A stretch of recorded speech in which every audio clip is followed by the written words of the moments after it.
इथे श्रावण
विष्णुदेवाचा श्रेष्ठ संत या जगात कोणी नाही. तुमच्या मुखी सदा नारायण हरी नारायण हरी हे नाम असते. त्यामुळे तुमच्या मुख सगळ्यात श्रेष्ठ संत कोणी नाही. हे ऐकून नारद मुनीला अहंकार झाला. ते विष्णुदेवाकडे आले व त्या देवाला म्हणाले, देवा तुमच्या श्रेष्ठ संत माझे श्रेष्ठ संत तुमच्याकडे नाही. माझ्या मुखी सदा नारायण हरी नारायण हरी हे नाम असते. मग हे ऐकून विष्णुदेवाला कळाले की नारद मुनीला अहंकार झाला व त्यांचा तोच मीपणा दूर करण्यासाठी विष्णुदेवाने एक मायावी नगरी उभारली. त्या नगरीचा राजा खूप सुंदर होता व त्याची राजकुमारी खूप सुंदर होती. एके दिवशी नारद मुनींची स्वारी त्या राज्यात आली. राजाने नारद मुनींचं हसून स्वागत केलं व त्यांना आपल्या मुलीचे भविष्य ओळखायला सांगितले की तिला तिच्यासारखाच सुंदर राजा भेटेल का. तेव्हा नारद मुनी उलट नारद मुनी त्या राजकुमारीचं सौंदर्य पाहून मोहित झाले व नारद मुनींनी राजाला राजकुमारीचा स्वयंवर करायला सांगितलं. मग नारद मुनी विष्णुदेवांकडे आले व त्यांनी विष्णुदेवांना सांगितलं की मला एक सुंदर उद्या मला राजकुमारीच्या स्वयंवरासाठी जायचं आहे. विष्णुदेव त्यांना म्हणाले व नारद मुनी स्वयंवरासाठी गेले. विविध राज्यातून राजकुमार स्वयंवरासाठी आले होते व साक्षात विष्णू भगवानही एका राजकुमारचं रूप घेऊन स्वयंवरासाठी आले होते. हळूहळू नारद मुनी राजकुमारी नारद मुनींकडे येत होती. तेव्हा नारद मुनीला आनंद झाला व ते विचार करू लागले की आता राजकुमारी येणार व माझं सौंदर्य पाहून माझ्या गळ्यात वरमाळा टाकणार. पण झालं उलट. राजकुमारी आली व कुस्तीत नजरेने नारदकडे पाहून पुढे गेली व पुढे जाऊन तिने एका सुंदर राजकुमारच्या गळ्यात वरमाळा टाकली. ते राजकुमार इतर दुसरे कोणी नाही तर साक्षात विष्णुदेव होते. नारद मुनीने विष्णुदेवाला ओळखले तेवढा बाकीचे राजकुमार नारद मुनींकडे पाहून हसू लागले. नारद मुनीने विचारले, तुम्ही का हसताय? तर ते म्हणाले, तुम्ही तुमचं प्रतिबिंब एकदा पाण्यात पहा. तेव्हा नारद मुनींनी आपलं प्रतिबिंब पाण्यात पाहिले व त्यांना समजले की विष्णुदेवाने आपल्याला मरकट स्वरूप दिले आहे व स्वतःच्या गळ्यात वरमाळा टाकून घेतली. हे समजता नारद मुनींना खूप राग आला व त्यांनी रागाच्या भरात विष्णुदेवाला शाप दिला, हे देवा मी तुला एक सुंदर स्वरूप मागितले व तू मला मरकट स्वरूप दिले. त्यामुळे तुम्ही जे काही वरवर मोक्षी व त्याच वरणात उतरले हे मरकट स्वरूप तुला तुझी मदत करेल. थोड्या वेळाने नारद मुनी शांत झाले व ते विष्णुदेवाकडे आले व त्यांची क्षमा मागितली. ते म्हणाले, माझ्या मुखी सदा नारायण हरी असे नाम असते व आज मी रागाच्या भरात तुम्हाला श्राप देऊन बसलो, मला माफ करा. तेव्हा विष्णू भगवान हसले व म्हणाले, तुम्हाला अहंकार झाला होता. तुमचा तोच मीपणा दूर करण्यासाठी ही मायावी नगरी रचली होती. नारद मुनीने पाहिले तर तिथे नगरी नव्हती, राजा नव्हता की राजकुमारीही नव्हती. नारद मुनींना आपली चूक कळाली पण विष्णू भगवानाला आपल्या कर्मामुळे ते भोगावेच लागले व त्यांना वनवासाला जायलाच लागले. म्हणजे या कर्मगतीने देवाला सुद्धा सोडलं नाही. म्हणूनच संत म्हणतात, केले कर्म झाले तेची भोगा.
नित्यने मनामी ते प्राणी दुर्लभ लक्ष्मी वल्लभ दयाळी नित्यने मनामी ते प्राणी दुर्लभ लक्ष्मी वल्लभ दयाळी नारायण हरी नारायण हरी नारायण हरी नारायण हरी मुक्ती मुक्तिदायिनी हरिचंद्रा मुक्ती मुक्तिदायिनी हरिचंद्रा नित्यनेम नाही ते प्राणी दुर्लभ लक्ष्मी वल्लभ दयाळी नारायण हरी नारायण हरी मुक्ती मुक्ती जागी घरी चंद्रा.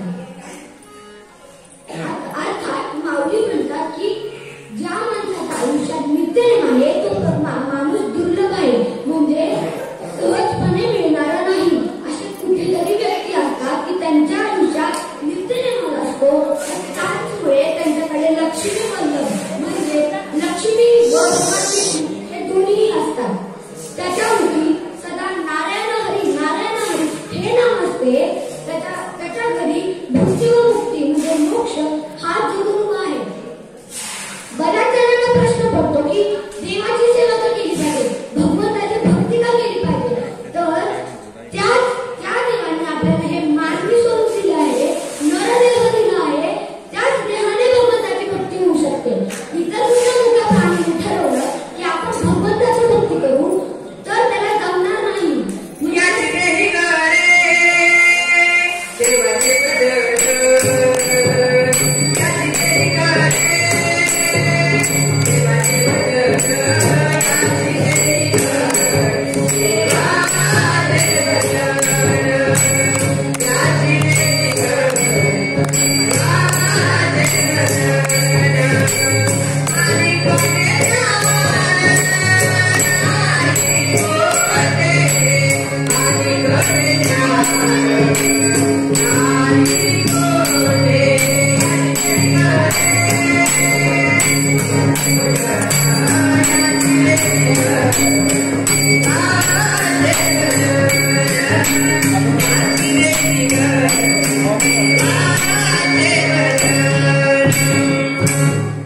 ह्याची देही घडे देवाचे भजन अनग हे ज्ञान नाही कुठे. म्हणजे ह्याच नरदेवाने भगवंताचे भजन घडणार आहे, इतर कुठल्या देहाने ते घडू शकत नाही. म्हणून आपल्याला भगवंताची भक्ती करायची आहे. मग आता ही भगवंताची भक्ती केल्यावर काय होते तर आपल्या जीवनात एक सकारात्मकता निर्माण होते, आपले जीवन सात्विक होते. आपण क्रोध माया मत्सर लोभ या विकारांपासून दूर राहतो. मग हेच तर आहे हित, आणि हे हित ज्याला कळते या हितापासून या हितासाठी जी जागे आहे त्यांच्या आई वडिलांना तुकोबारा धन्यता देतात. हे या अभंगाचे पहिले चरण. आपुल्या हिता जोसे लागता आपुल्या हिता जोसे लागता आपुल्या हिता जोसे लागता आपुल्या हिता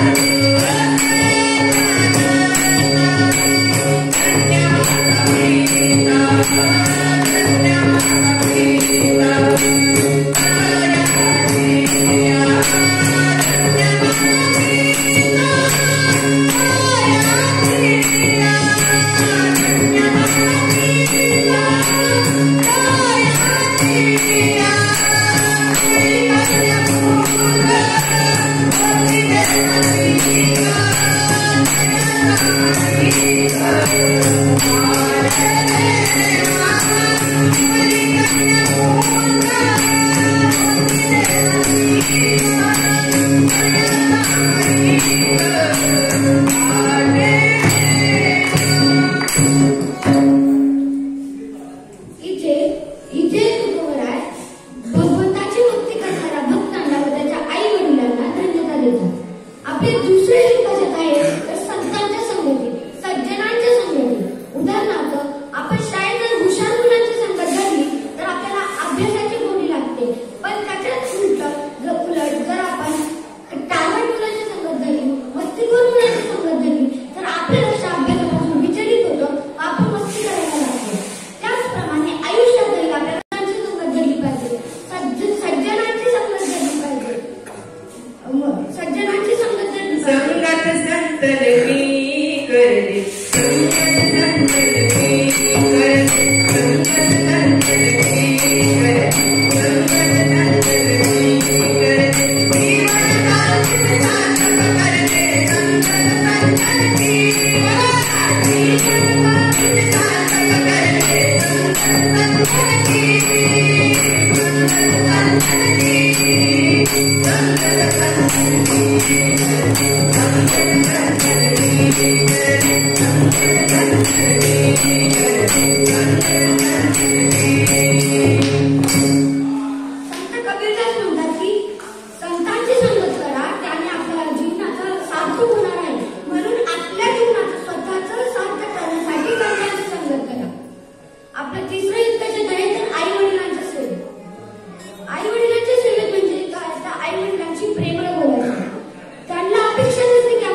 तिने केलेला पसारा कधी आपण आवरतो, तरीही बाळाला कोणी बोललं की तिचं मन येतं भरपूर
ती आपल्या गावाचं नाही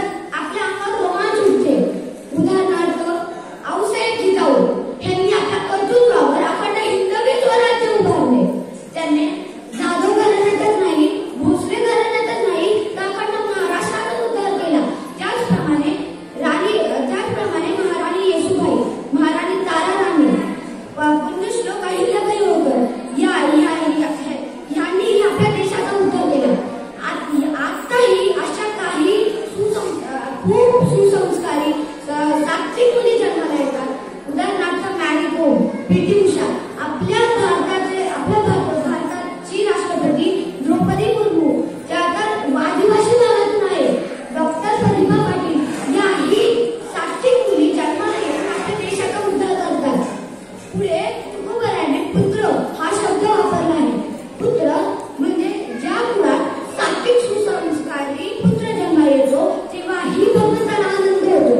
उदाहरणार्थ छत्रपती श्री शिवाजी महाराज, त्यांनी आपल्या आईचं स्वप्न पूर्ण करण्यासाठी आपल्या जीवावर लढून स्वराज्य उभारले. त्याचप्रमाणे ज्ञानेश्वर माऊली, तेव्हा ज्ञानेश्वर माऊली समाधी घेत होते तेव्हा साक्षात देव म्हणू लागले, धन्य जयाची आभूषी ज्ञानदेव जन्मले. म्हणजे ज्ञानदेवांच्या आईला साक्षात देवाने धन्यता दिली. मग संत काय म्हणतात की हे सात्विक मुलं केव्हा जन्माला येतात तर त्यांची जन्मोजन्मीची पुण्य असते तेव्हा हे सात्विक मुलं जन्माला येतात. जन्मोजन्मी आम्ही बहु पुण्य केले, जन्मोजन्मी आम्ही बहु पुण्य केले, देवायानी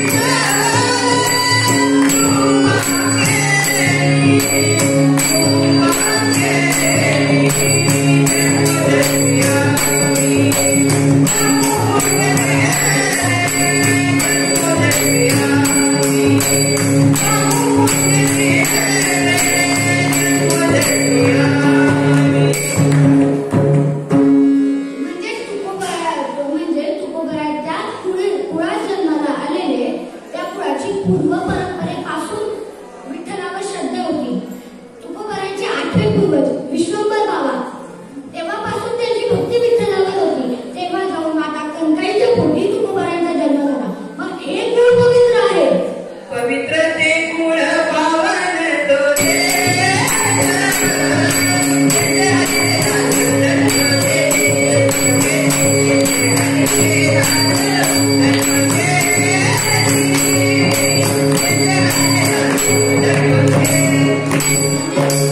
म्हणजे अर्थात जो कुळ, ज्या कुळात हरीचा दास म्हणजे हरीचा भक्त, देवाचा भक्त जन्म घेतो तो कुळ पवित्र आहे. व ज्या कुळात, ज्या देशात तो हरीचा दास किंवा भक्त जन्माला येतो तो देशही पावन आहे.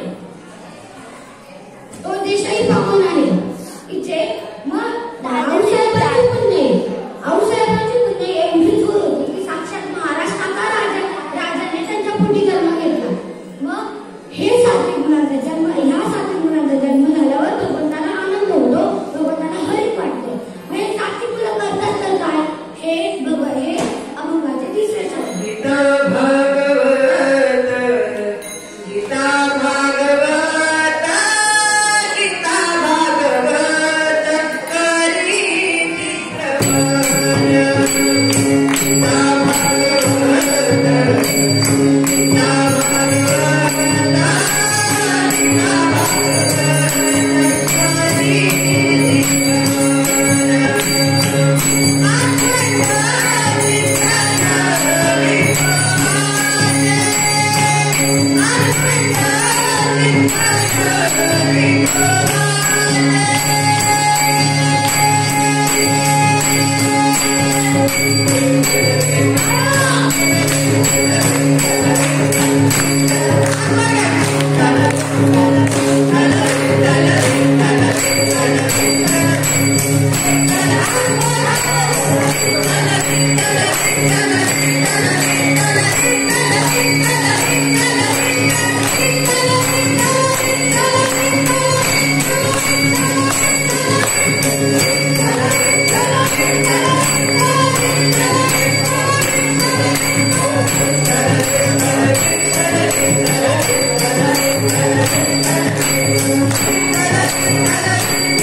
प्रवचन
बहुत छान आता मस्त हा खरंच खूप छान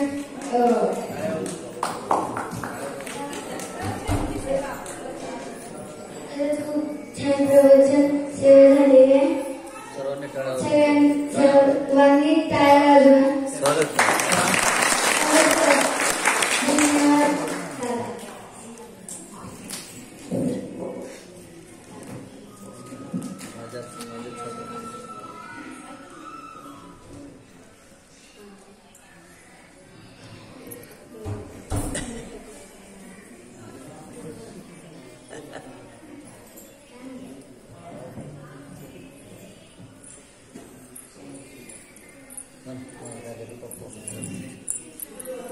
चेअरमन माऊलीकर महाराजांचा सन्मान करण्यासाठी स्टेजवर यायचंय. अजून दुसरा एक बोलू विशाल शेट्टी यांनी स्टेजवर यायचे सन्मान करायला. महाराजांचा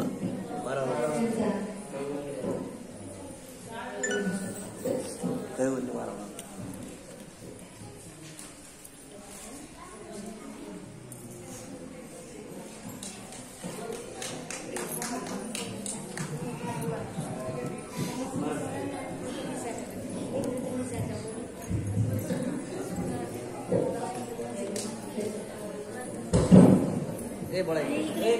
अरे आता बाईक सोडायचा नाही सांग रे बरं घे बरं घे जा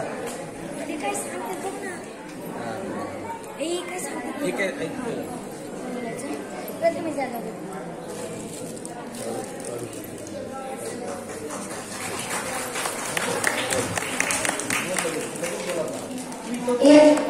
याच्यानंतर फळ गुरुजी यांचा सन्मान होईल. त्यांना सन्मानित करतील. नाव सांगा दुसरं कोणाचं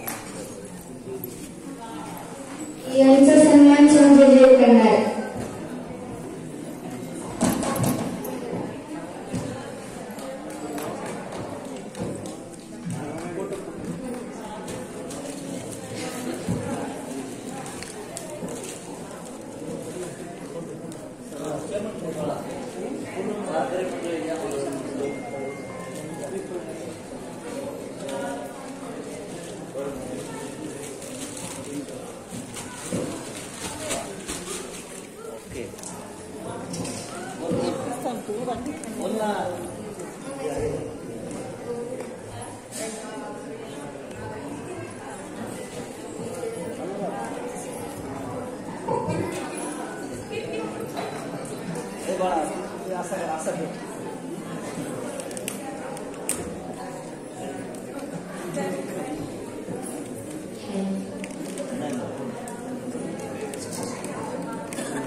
त्यांना काकांना विनंती करतो की पद महाराजांचे सन्मान करायचा आहे.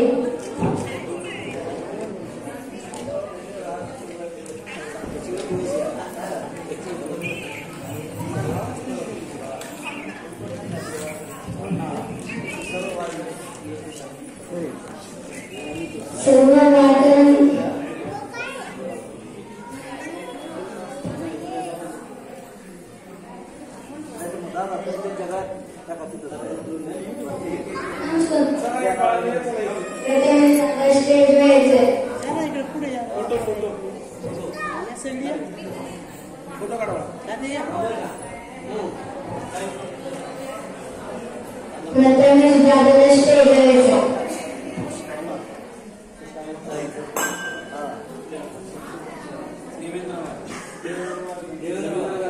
देवेंद्र या इकडे तुम्ही दोघं बी या ना. हो ताई तुम्ही पण या.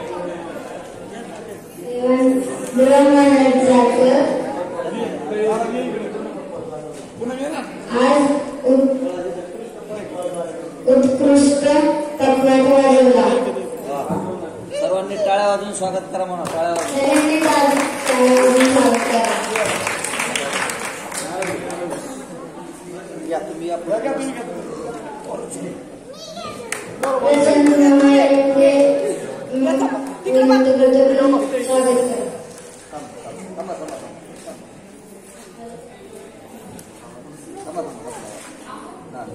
लावा.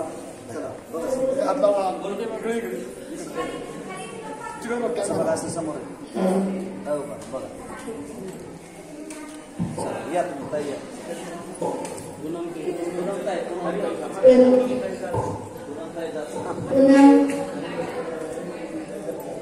हरिभक्त प्राणायाम पूनमताई जाचर यांचा सन्मान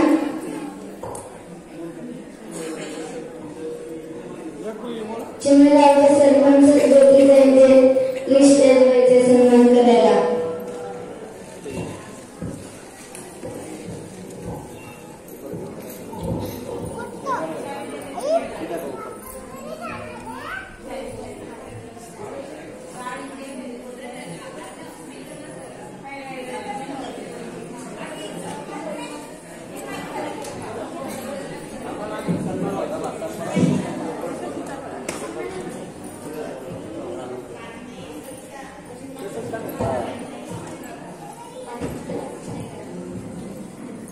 समोर बघा.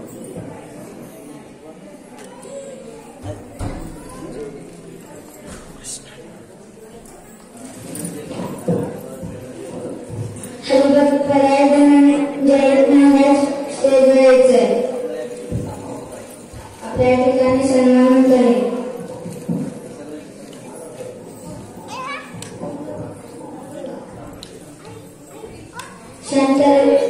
शांतारामजी कातोडे स्टेजवर यायचे.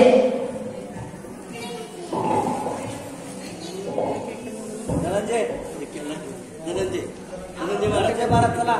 धनंजय महाराज चला.